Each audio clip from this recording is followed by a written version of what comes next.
Hi friends, welcome to my YouTube channel. इस video हम बात करेंगे बीपीएससी प्रोजेक्ट मैनेजर या इम्पोर्टेंट टॉपिक्स है जिसका मैं एमसीक्यूज कवर करूंगा।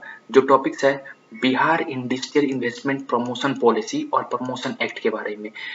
एमसीक्यूज मैंने बहुत एमसीक्यूज मैंने तैयार किए हैं।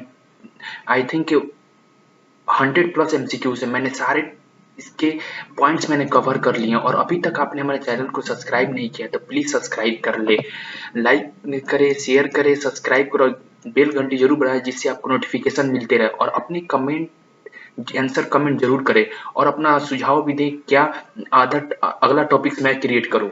अब आते हैं क्वेश्चन पे। क्वेश्चन है the board shall not take decision on the following. Board इसमें से गिवन ऑप्शन में से बोर्ड किस पे डिसीजन नहीं लेता है, जैसे अप्रूवल ऑफ कॉमन एप्लीकेशन, किसी एप्लीकेशन को अप्रूव करने के लिए नहीं लेता डिसीजन।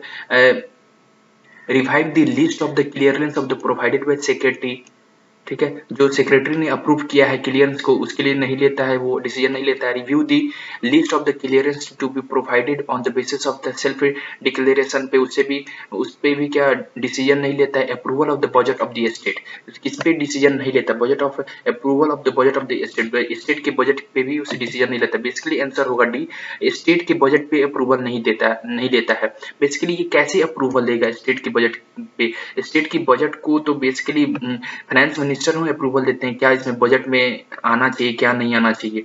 ओके, नेक्स्ट क्वेश्चन पे आते हैं। The secretariat shall have the members mention in the section. जो सेक्रेटरीट के कौन से सेक्शन के थ्रू उनको मेंबर बनाया जाता है, कौन से सेक्शन, क्या है सेक्शन? सेक्शन ए का सेक्शन 62 या ऑप्शन सेक्शन 63 या सेक्शन 64 या सेक्शन 61, सॉरी। इसका आंसर है सेक्शन 62। इसका करेक्ट आंसर है सेक्शन 62।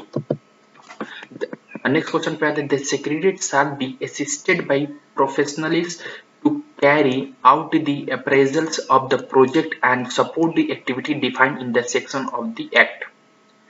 कहने का मतलब ये है कि इसमें जो सेक्रेटरीट का जो प्रोफेशनल कैरी आउट अप्रेजल, जो अप्रेजल दिया जाता है, किसी प्रोजेक्ट का अप्रूव दिया जाता है और सपोर्ट किया जाता है, वो किस सेक्शन के एक्ट के थ्रू किया जाता है। जैसे फर्स्ट ऑप्शन है सेक्शन 62 या रूल 53, सेक्शन 63 या 52 रूल, सेक्शन 64 या रूल 54, सेक्शन 61 एंड रूल 51। इसका करेक्ट आंसर है बी। इसका करेक्ट आंसर है सेक्शन 63 एंड रूल 52।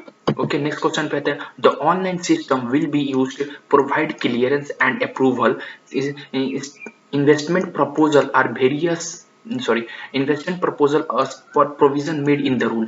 जो ऑनलाइन सिस्टम के थ्रू अप्रूवल दिया जा रहा था, जो लैंड को अलॉटमेंट कर रहे थे सरकार, तो उसके लिए अप्रूवल दिया जा रहा था ऑनलाइन के लिए और प्रोविजनली, उसके लिए कौन सा रूल बना हुआ था? जैसे रूल बना हुआ था रूल 63, रूल 64, रूल 65, रूल 66। इसका करेक्ट आंसर है A, rule 63। Okay, next question पे आते हैं। How many stage are prescribe for the clearance of the investment proposal? अगर कोई भी प्रपोजल अप्रूव होता था तो उसमें कितने स्टेज थे? ओके, कोई भी प्रोजेक्ट अप्रूव होता था उसमें कितने स्टेज थे? स्टेज 5 स्टेज थे, 6 स्टेज थे, 7 स्टेज थे और 4 स्टेज थे। इसका करेक्ट आंसर है डी, इसमें 4 स्टेज थे। ओके, कितने स्टेज थे? 4 स्टेज थे। अब आते हैं next question. The financial incentive to eligible industrial units proposal clear under the which rule? जो फाइनेंशियल इंसेंटिव हो रहा था उसके लिए कौन से रूल के अंदर था उसका प्रपोजल? इंडस्ट्रियल के लिए कौन सा प्रपोजल के रूल के अंदर था? Rule number 634, rule number 624, rule number 646, rule number 654। इसका करेक्ट आंसर है B, rule number 62 under 4। Okay, correct answer है रूल नंबर 624। नेक्स्ट क्वेश्चन पे, the commissionary shall issue instruction for random verification of self declaration under section of the act. Commissionary, जो भी commissionary बन रहा था उसको issue instruction for the random verification, random verification के लिए सेल्फ डिक्लेरेशन अंडर किस सेक्शन के तहत, कौन से सेक्शन के तहत उसको परमिशन दिया था कि रैंडम वेरिफिकेशन किया जा सकता है? सेक्शन अंडर सेक्शन 9 के तहत, अंडर सेक्शन 5 के तहत, अंडर सेक्शन 7, अंडर सेक्शन 8। इसका करेक्ट आंसर होगा डी, अंडर सेक्शन 8 के तहत उसको अप्रूव दिया जाता था कि वो रैंडम वेरिफिकेशन कर सके, किसी प्रोजेक्ट को जाके वो रैंडमली वेरिफिकेशन कर सके, या प्रोजेक्ट ये क्लियरेंस हुआ है कि नहीं, इसका लैंड और अलॉटमेंट जितना था वो उतना है या नहीं है, एवरीथिंग जो भी फंड अराइज हुआ था उसके लिए सारा सब कुछ वो सिर्फ किस सेक्शन के अंदर तहत जाके रैंडम वेरिफिकेशन कर सकता है, अंडर सेक्शन 8 के तहत। ओके, अब आते हैं क्वेश्चन नंबर 18 पे। Any public authority who fail to complain with the direction of the state board and secreted within the prescribed time shall be liable to be convenience and punishment of the sections। अगर कोई भी बोल रहा है कि अगर किसी भी अथॉरिटी में पब्लिक किसी भी अथॉरिटी में डायरेक्शन में वो फेल होता है तो वो किस सेक्शन के तहत उसको पनिशमेंट दिया जा सकता है। ओके, अगर सपोज प्रोजेक्ट में कोई कमी आती है और वहां पे वो फेल हो जाता है, वो कुछ या घोटाला करता है या कुछ भी करता है, वो उसके जिसके तहत प्रोजेक्ट में प्रॉब्लम आती है उसको किस सेक्शन के थ्रू उसको पनिशमेंट दिया जाएगा, सेक्शन 13A के तहत, या सेक्शन 11A के तहत, सेक्शन 12(1) के तहत, या सेक्शन 14(2) के तहत। इसका करेक्ट आंसर है बी। ओके, इसका करेक्ट आंसर क्या है, सेक्शन 11A के तहत, 1 के तहत। ओके, नेक्स्ट क्वेश्चन पे आते हैं, क्वेश्चन नंबर 19 पे। द कॉम्पिटिटिव अथॉरिटी में ask for additional information for from the applicant only once within a dash day through the online portal only। जो एडिशनल इंफॉर्मेशन पूछते थे अप्लीकेंट के, सपोज दैट उस पोर्टल पे अगर लैंड अलॉटमेंट के लिए पोर्टल पे जाके अगर कुछ रजिस्टर कर रहे हैं कि कितना लैंड अलॉटमेंट है, पूरा डिटेल अपना फिल कर रहे हैं इंडस्ट्रियल के लिए या किसी भी चीज के लिए, तो उसके लिए कितने दिन का एप्लीकेशन एडिशनल दे दिया जाता था कि वो ऑनलाइन पोर्टल के तहत पूरा वेरीफाई हो सके।